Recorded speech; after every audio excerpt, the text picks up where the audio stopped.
3, go!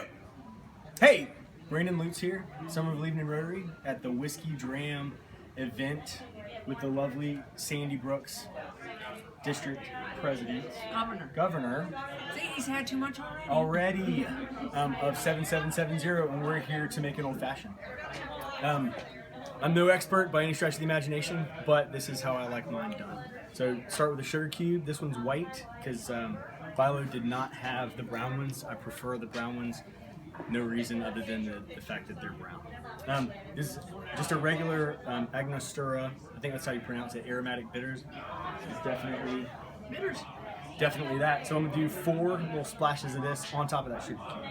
1, 2, 3, 4, maybe one more, just because I'm feeling like it. I'm gonna come in here with some maraschino cherries. Also smells delicious. Scoop one of those out and drop it in the glass. And I'm gonna wipe my hands off because it's a little sticky. After I do that, I'm going to cut off. This one's actually pre-cut, but I'll cut another one for you. I'm going to cut off a little piece of an orange.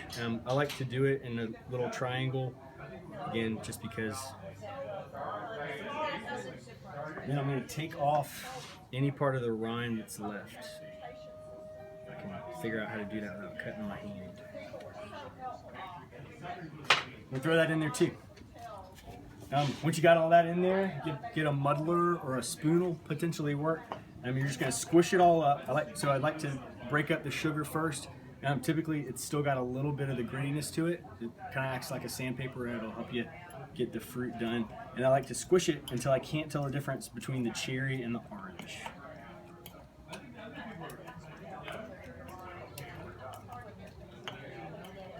And it's almost there. Go. Typically, you don't want to do it in the bottom of the glass because you might tear your glass up, but I forgot about that until just now, so that's how we do that. After that, I'm going to follow up with a double shot of bourbon. My favorite to use is actually a rye, like a cheap rye whiskey rather than a bourbon, but traditional recipes do call for a bourbon. This one in particular is Kentucky Gentleman. Would not recommend it in this particular one. Maybe if you're going with a cheap bourbon, like an Ancient Age, that always mixes very well. So I'm going to go with 2 of these. Do a generous 2. Like that. And then we're going to come in with half of that amount of sweet vermouth. I can't pronounce this, but that's the one we got. So there we go. After you do that, we're going to put in a little bit of grenadine, just a splash.